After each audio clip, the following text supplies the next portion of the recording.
with the trunk lid open, we have access to the 2 screws we need to get to. This one and this one. It's gonna be a T30 bit.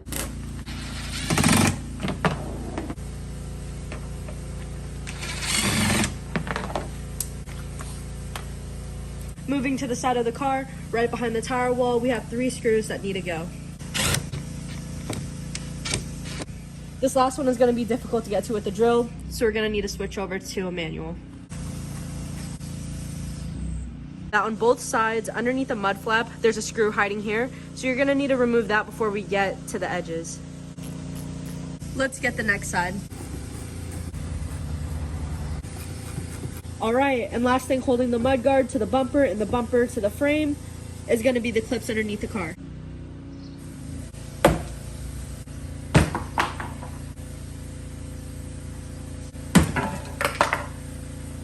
So for reference, I pulled that one there, and this one.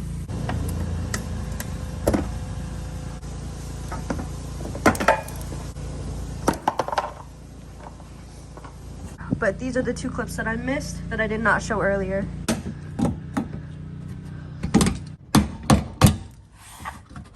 And there's the other. Okay.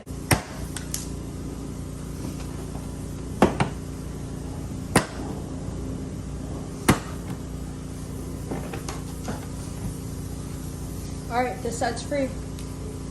From here, I'm gonna take each side of the bumper and pull them outwards.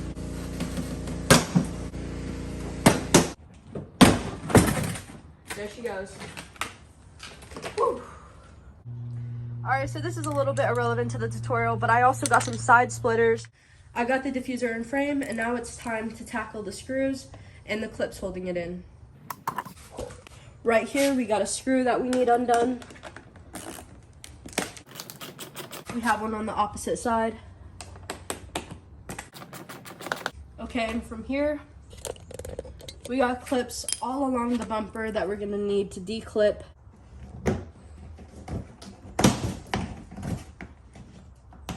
Be careful not to break any of these clips. Really just pop right off.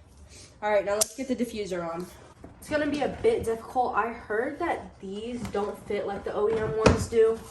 So we're just gonna have to work with it.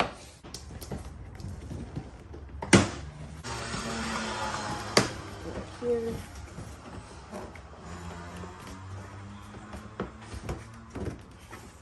Get the screws back on, and the holes don't quite match up.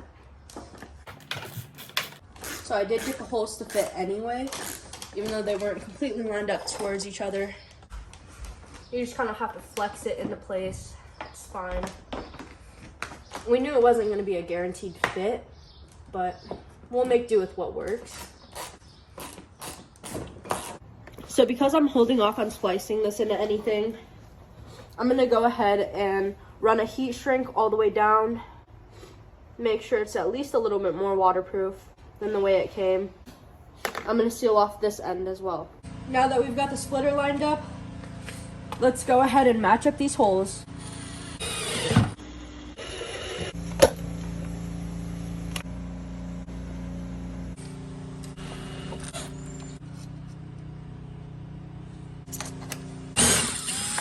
So when I stated that I was going to do this the right way in the beginning of the video, I meant we were gonna take off my rear bumper just so I could get the splitters on securely in a way where they won't be coming off. Because I know the hardware that it normally comes with is just screws, and they just want you to screw it right into your bumper. But this way, I've got these fasteners, nuts and bolts that will really make sure that it's gonna stay on for a long time.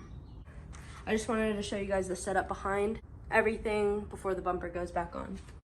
Same way you took it off is the same way you're gonna put it back on. All right guys, about 3 hours later, we finally got the diffuser on and the splitters. The car looks good. Now, the most important part of the video is the fitment. How does it fit on my car?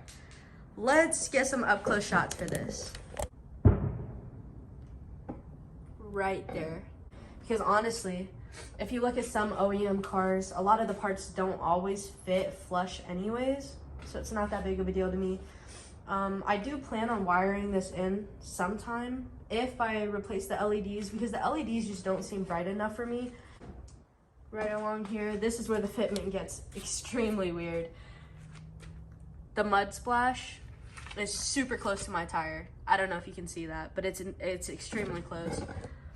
That's because this outline that you might be able or may not be able to see is where the mud splash used to stay.